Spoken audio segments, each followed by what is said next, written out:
Hello, hello. What a beautiful day to inspire lives. If you're new here, I am your host, Dr. Jaime Raygoza. Before we get into today's episode, I do want to make sure that you hit that follow or subscribe button if you haven't done so already. Go ahead and leave a 5-star review so that this podcast can be shown to other people on this platform. Now that I got that out of the way, I want to say thank you so much for tuning in. So let's get started. I am super excited to kick off the new year by helping you all grow professionally. As we are in the new year, I saw it fit for me to start this podcast by talking about goals. Every year, a lot of us fall into the same trap of saying, New Year, new me. And we start setting up 1,000,001 goals that we want to accomplish. However, as the year goes by, we start noticing that some of the goals that we set, that finish line to accomplish them, keep going farther and farther away. Sometimes we look back and think, what the heck is going on? This year was supposed to be my year. Does it sound like you? Because it certainly has been me a few times. So according to a study by University of Scranton, only 8% of people achieve their New Year's resolutions. Can you believe that? Only 8%. Specific and measurable goals and creating an action plan can increase the likelihood of achieving them as much as 65%. Big difference. So as you know, goal setting is important part of our personal and professional development. I was actually talking to a friend the other day and they mentioned that they knew how to create goals, but they had a problem knowing like what exactly did I want to work on? How do you pinpoint a goal? Goal creation is no joke. It can be hard at times. So let's break it down into bit pieces that you can actually take in, learn how to identify a goal and what you actually want to focus on. I'm going to define 4 simple steps. Step number 1, reflect your values. Values are often thought as guiding principles that shape our attitudes, behaviors, and decision making. They can be personal or societal, and they can vary widely from person to person. Feel fulfilled and satisfied. Personal relationships, professionalism, self control, confidence, and the list can go on and on. There is literally no limitation on what values you have or what they could be. It's just whatever is important to you. So once you have time to reflect, select a few values that are important to you, and now you have a starting point. Step 2 is defining your vision. Your vision is your long term aspiration and what you want to achieve in the future. It can be a broad, overarching goal or it can be a specific outcome you want to achieve. So having a clear vision can help you create a goal that is meaningful and motivating, and it can help provide direction and purpose as you work toward achieving your goal. Step 3, assessing your situation. Assessing your current situation is an important step in identifying your needs and creating a goal. By considering your resources, skills, and limitations, you can gain a better understanding of what you have available to work with and what challenges you may need to overcome. And lastly, once you do step 1, 2, and 3, you can finally create your goal. So use the information you gathered, just write down the goals that you want to accomplish. Once you have them written down, then you can work on actually accomplishing them. So let's put this into practice. Let's say that one of your core values is professionalism, is crucial for success in your career. You then define your vision, and your vision is to be seen as competent and capable in your job. You begin to assess your situation and you realize that one of the tools that is frequently used in your job is Microsoft Excel. You look in deeper and you realize, you know what? I really don't know anything about Excel. I know how to open the application, but once it comes to actually putting information, I'm completely lost. So what do? So we use all this information we process so far, and now we create a goal. So the goal would be learn the basics of Excel and apply it to my job. That wasn't hard now, was it? Obviously, this is only one example. And there isn't really a wrong way of doing this. Each person has different needs, different lifestyles, and every goal will be specifically created for that individual's like desires and needs. Now, identifying a goal is only one portion of the process. It is still recommended that you create a roadmap and have an accountability system and a few other little steps that you need to succeed in achieving your goals. If you're looking for some additional support, don't forget to check out my handout, How to Identify Your Goals, available for purchase and download on my website. With this, I also created a 7 steps for achieving your goals handout that can help you develop and plan that outline the steps that I was telling you about that you actually need to achieve your goals. Now, it is important to set and identify what goals you want to focus in order for you to grow as a person. I once heard a saying, a goal without a plan is just a vision. And I completely agree with this 1000%.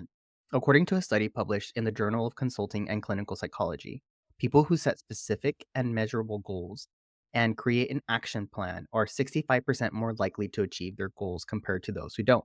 If you do not have an action plan, you will most likely not achieve your goal. There's another saying that I've heard recently that says a plan that is not written down is just a dream. I know that hits different. You really need to physically get all those ideas out of your head, steps, processes, and write them down on a piece of paper or write them down somewhere on a document where you can see it and visually make it a reality.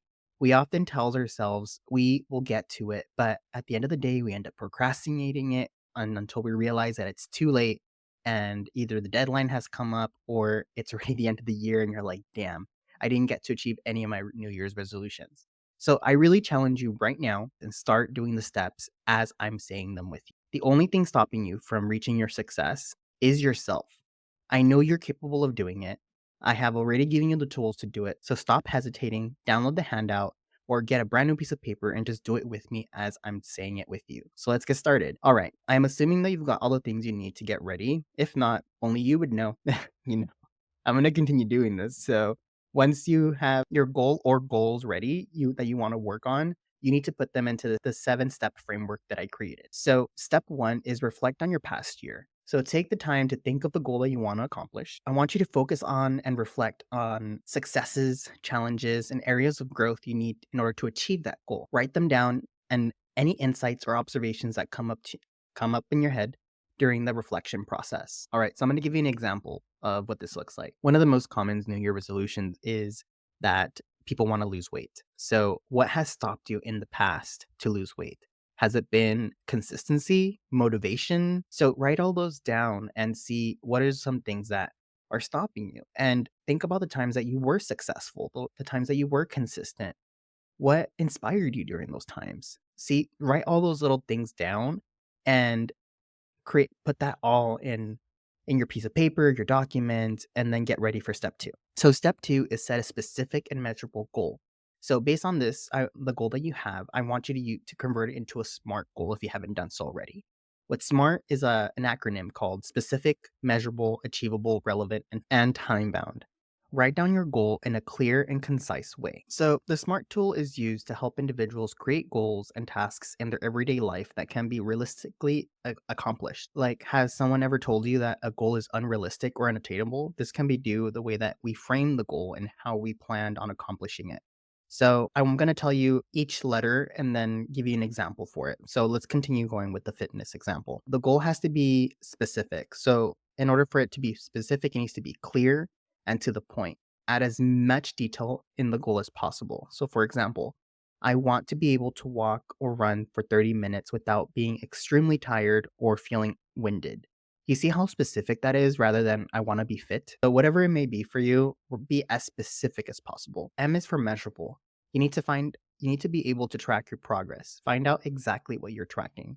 A goal is hard to accomplish if you can't see where you're going and how you're doing it on your journey. So, an example of this would be I will start walking once a day for 5 minutes. As I feel less winded, I will add a minute to the next day. And at the end of the day, I will track my progress in my wellness journal. So you're keeping everything to date. You're putting a, a measure, what you're measuring it, and it's every day, and where you're going to track it, which is in your journal. It can be on your phone, it can be on a sticky note, whatever you may be, but you're tracking your goals every single step of the way. So the next one is A, which is achievable, which it can also I've used several people and several models use assignable and attainable as well, which all are around the same realm. But you're setting realistic and achievable goals. Look at your resources and plan your goal based on what you have. If what you need to achieve this goal is not accessible, create a new goal to achieve that resource first. You can't just say, I want to be fit or I want to lose 100 pounds by the end of the month. That's not really attainable. So you need to be more realistic and really see like what are some goals that I can do that will not burn me out? What are some goals that I can do that I have the resources to do now, or how can I create a goal to be able to get the resource I need in order to do it? And what I mean by this is, let's say there's a financial constraint because you can't really sign up for a gym membership. So another alternative is continue with the walking example. Walking is completely free. You can do it anywhere you want. I know that depending if you feel safe and you live in a safe neighborhood or whatnot, that might be a constraint for you. So seeing, can I walk around my complex? Can I walk around the school that I go to, the work at like around the parking lot at my work, and finding different and creative ways to be able to get over the obstacles that you may have.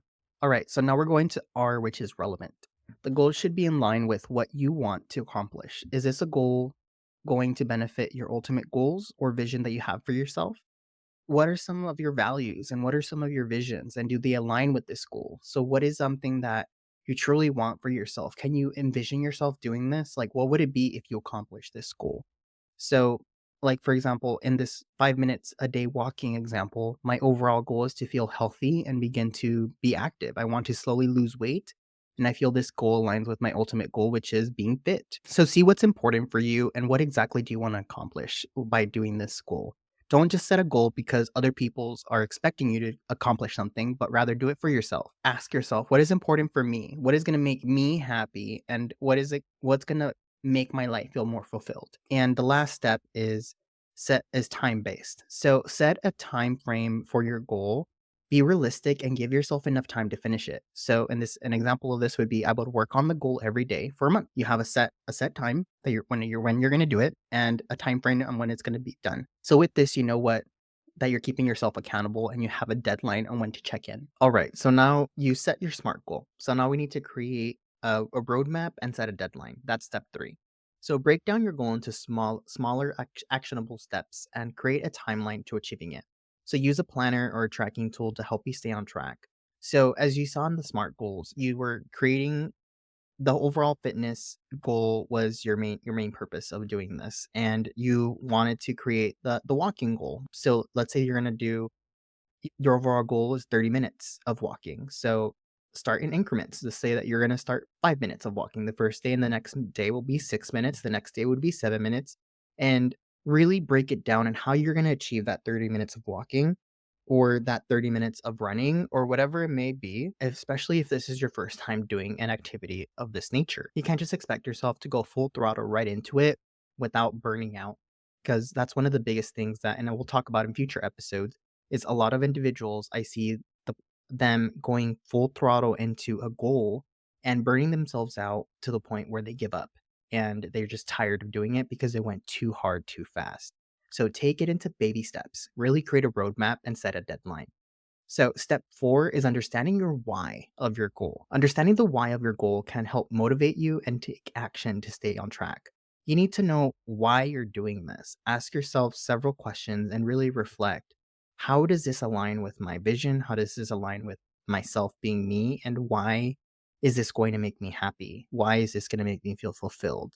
What is the purpose of me doing this? Really ask really big self reflection questions to understand why you're doing this. Once you have them, write them on sticky notes and put them on your windshield, put them on your bathroom mirror, put them on places that you can remind yourself.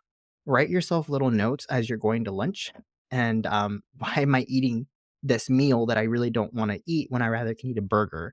That way you can remind yourself, hey, you're doing this because you want to be fit. It may not be the thing that you want to do now, but in the long run, you will thank yourself later.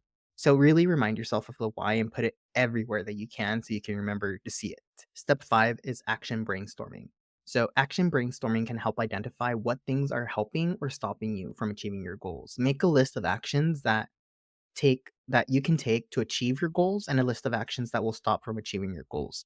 So, kind of like you did in step 1, what are some things in the past that stopped you from achieving this goal? Was it that you had a friend that always said, "Hey, let's go out to eat," knowing that you were on a specific goal but wouldn't respect your boundaries? Was it that you never set a boundary and didn't let your friends and family know of your goals and what you're working on so that they really didn't know and they couldn't help you? Whatever it may be, really make a list of things that stopped you from doing your goal.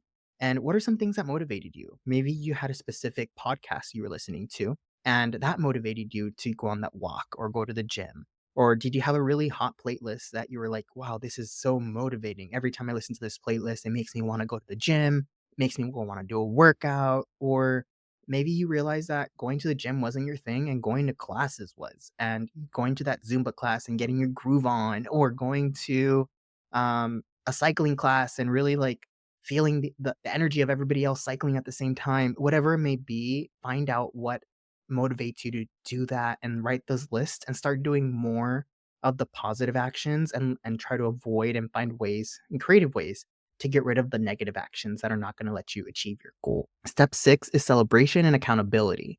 So, regularly review your goals and the progress that you've done to achieve them and make necessary adjustments to your plan. Be flexible and adapt as you work towards your goal. So, two things here. One, you're celebrating, and two, you're actually looking for an accountability system. Try to find someone that is also looking for the same to achieve the same thing that you are and have them be your accountability buddy. Even if they don't live in the same vicinity as you can create a virtual accountability buddy. That's something that I've done right now personally, where I have multiple friends across the United States that I'm doing certain challenges with right now to keep up with my physical health fitness journey right now. So reach out to people, go into like meetup groups, go into Facebook, Instagram, Twitter, whatever it may be, and find a community that will help you stay accountable, whether it be in person or virtually, so that you have that support system. Statistics have shown that you're more likely to do something when you have a strong network of support to be able to keep you accountable and feel support to do it. So be able to don't be afraid to seek out for help. Some of these goals are intense, especially if you have a history of not being able to accomplish this goal. You may be burned out and you may feel a little bit of fatigue and you may not even trust yourself. So, have someone that can help you throughout the way when you have your lows and be able to ride with you when you have your highs. And one of the things you have to pay attention to is celebrate the small wins. If you went to the gym for 5 minutes today and that was the most you could do today because that you were just physically exhausted, the fact that you even showed up in the parking lot, you went in, celebrate. Celebrate the small wins in your life. That way, when you have the big wins, you can feel a little bit better when you get. And it's really easy for us to say, I didn't do much. I only did 5 minutes. But the more negativity you tie to that goal, the less your body's gonna want to do it because your brain is associating negative actions with doing that task. So celebrate yourself. Go get yourself some ice cream. Take a break every now and then. Call a friend. Watch your favorite Netflix show. Whatever it may be that you're celebrating yourself, but treat yourself, and be able to really celebrate your wins because every single thing that you're doing to accomplish your goal should be celebrated. And actually, I jumbled both of them together, but that was step 6 and 7. So celebration, accountability system is step 6 and step 7 is celebration. But you kind of get the gist of it. And if you have the handout that you downloaded, you can also see it in that order. And it gives you specific. What I love about the 7 steps handout is that you have specific roadmaps, you have specific handouts and worksheets in there that actually help you break down your goal a little even further than what I said right now. So really take advantage of this free handout right now. So I really hope that these 7 steps help you achieve your goals this year. If you're looking for some more additional support, don't forget to check out additional goal setting handouts on my website at www.rainbowcareercoaching.com. If you need more personalized help, feel free to send me an email at info@rainbowcareercoaching.com. I am always open for questions and I will try to help you to the best I can. So, once again, it's been a pleasure. Thank you so much for listening in. And if you have any questions, feel free to reach out. But I'll see you all next week. Bye.